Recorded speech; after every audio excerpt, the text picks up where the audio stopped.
नमस्कार शेतकरी मित्रांनो, कृषी मित्र संजय यूट्यूब चॅनलमध्ये मी संजय शनिवारे आज आपलं सर्वांचं पुन्हा एकदा मनापासून स्वागत करतो।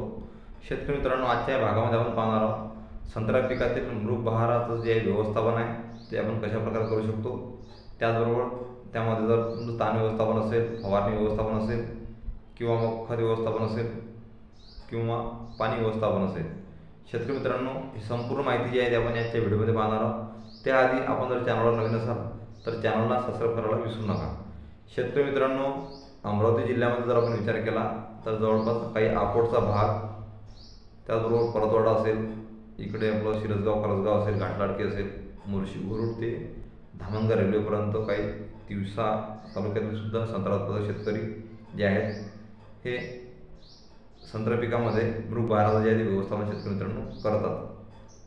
पण शेतकरी मित्रांनो, मागील 20 एप्रिल 2024 पासून ते आज 23 मे 2024 पर्यंत जो अवकाळी पावसाचा फटका आपल्या मधामध्ये बसत आहे, त्यामध्ये ज्या ज्या ठिकाणी मृगबहारासाठी आपण बगीचा तानावर सोडलेले आहेत त्या ठिकाणी 100% आपल्याला तानामध्ये म्हणा किंवा मृगबहाराचं जे नियोजन आहे त्यामध्ये फटका बसण्याची शक्यता आहे। तर त्याचं नियोजन आपण कशा प्रकारे केलं पाहिजे, म्हणजे झाडाचा ताणीसुद्धा तुटला नाही पाहिजे आणि आपली जी फुलधारणा आहे किंवा फूट आहे ही झाडांनी ताण घेतल्यानंतर चांगली व्हायला पाहिजे। शेतकरी मित्रांनो, ज्या ज्या ठिकाणी तुम्ही बगीचा तानावर सोडलेले असतील आणि त्या ठिकाणी जर चांगला पाऊस झाला असेल किंवा तुमच्या झाडाचा जे ताण आहे तो ब्रेक झाला असेल तर त्या ठिकाणी शेतकरी मित्रांनो तुम्हाला फवारणी घ्यायची आहे। ती फवारणी मी तुम्हाला सांगतोच पुढे। त्याचबरोबर तुम्हाला त्या ठिकाणी जर तुमची जमीन अतिरिक्त त्यामध्ये ओलावा असेल किंवा तुम्हाला असं जाणवत असेल की आपली जमीन ओली आहे, म्हणजे ताण घेतलेला नाही आहे झाडांनी, तर त्या ठिकाणी तुम्हाला खताचं जे आहे ते व्यवस्थापनसुद्धा शेतकरी मित्रांनो तिथे करायचं आहे।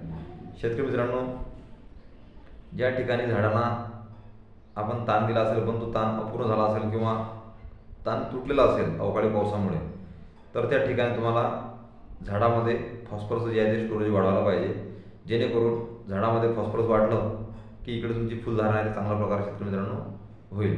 तर त्यामध्ये जसं मी आंब्या बहारामध्ये सुद्धा व्हिडिओच्या माध्यमातून सर्व शेतकऱ्यांना सांगितलं होतं की तुम्ही फॉस्फरिक ॲसिड त्या ठिकाणी वापरायला पाहिजे, सोबत तुम्ही झिंक वापरायला पाहिजे, जेणेकरून झाडामध्ये जे आहे ते फॉस्फरस चांगल्या प्रकारे स्टोअर होईल आणि झाडाचं जे किंवा झाडाच्या फांदीमध्ये पानांमध्ये जे ऑर्गॅनिक कार्बन, ज्याला आपण सेंद्रिय कार्बन म्हणतो, याचा स्टोरेज वाढेल आणि त्या ठिकाणी तुम्हाला फुलधारणा शेतकरी मित्रांनो पाहायला मिळेल। तर त्यामध्ये तुम्हाला 200 लिटरसाठी फवारणी जी आहे ती घ्यायची आहे, ज्यामध्ये फॉस्फरिक ॲसिड तुम्हाला 500 मिली, 400 ते 500 मिली तुम्ही त्या ठिकाणी घेतलं पाहिजे। सोबत प्रीव्ही कंपनीचं झिंक असेल तर त्या ठिकाणी तुम्हाला 200 लिटरला 200 ते 250 ग्रॅम झिंक त्या ठिकाणी घ्यायला पाहिजे। शेतकरी मित्रांनो, जर तुम्हाला त्या ठिकाणी कीटकनाशकाचा जर वापर करायचा असेल किंवा बुरशीनाशकाचा जर वापर करायचा असेल तर त्या ठिकाणी तुम्ही साधं M45 सुद्धा त्या ठिकाणी बुरशीनाशक वापरू शकता। आणि कीटकनाशकाचा जर विचार केला आपण तर त्या ठिकाणी तुम्ही क्लोरो 50% आणि सायपर 5% म्हणजे जे गरडा कंपनीचं आमला आहे किंवा मग क्लोरो सायपर कोणत्याही कंपनीचं जर तुम्हाला चांगला मिळत असेल मार्केटमध्ये तर त्या ठिकाणी तुम्ही ते घ्यायला पाहिजे। शेतकरी मित्रांनो, ज्यामध्ये आपण कीटकनाशकाचा जर वापर केला तर तुमच्या झाडावर जेवढे काही कीड असतील किंवा काही प्रमाणात अळी असतील, अळ्या असतील, तर ते शेतकरी मित्रांनो कीटकनाशकामुळे तिथं ते समाप्त होतील आणि बुरशीनाशकामुळे जेवढी झाडावर बुरशी आहे त्या बुरशीसुद्धा सफाई होऊन जाईल। आणि झिंक आणि फॉस्फरिक ॲसिड हे त्या ठिकाणी तुम्हाला फवारणी जर आपण केली तर त्या ठिकाणी झाडामध्ये स्टोरेज चांगल्या प्रकारे वाढेल आणि त्या ठिकाणी आपल्याला फुलधारणा पाहायला मिळेल।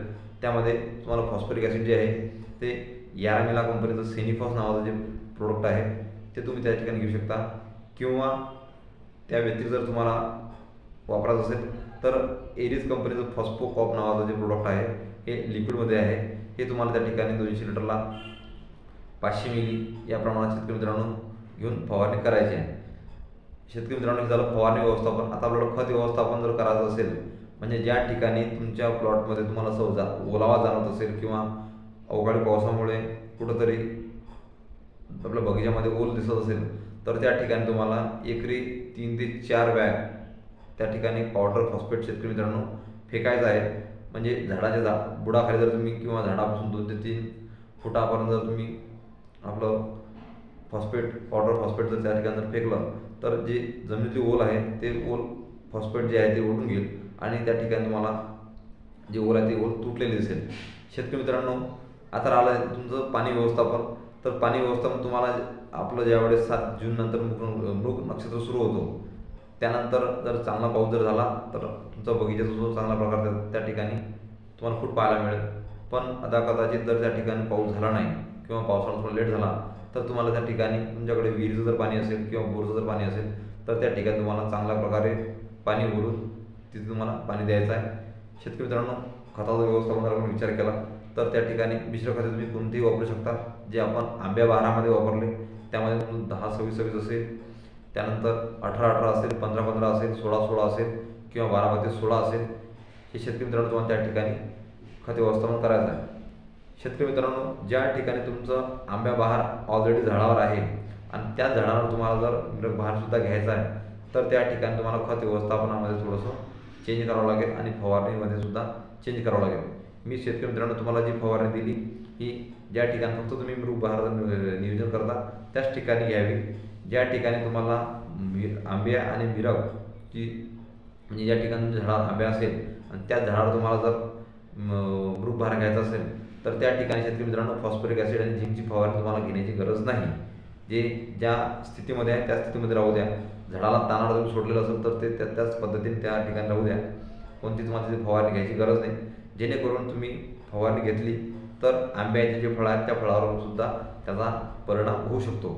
शेतकरी मित्रांनो, खत व्यवस्थापनामध्ये सुद्धा जर तुम्ही मृग बहारासाठी 10-26-26 जर टाकत असाल पण तुमच्या झाडावर जर आंबे बहार असेल तर त्या ठिकाणी तुम्हाला पोटॅश एका झाडाला अर्धा किलो किंवा 300 ते 500 ग्राम या प्रमाणात शेतकरी मित्रांनो देणे गरजेचे आहे. जेणेकरून आंब्याचे जे फळं आहेत त्याची साईज आहे ते चांगल्या प्रकारे शेतकरी मित्रांनो तुम्हाला वाढती पाहायला मिळेल. शेतकरी मित्रांनो, दिलेली माहिती कशी वाटली कमेंट करून नक्की सांगा आणि लिंकमध्ये मी माझा नंबर देतो. त्या नंबरवर तुम्हाला काही अडचण असली तर कॉल करून नक्कीच आपली अडचण दूर करा. धन्यवाद.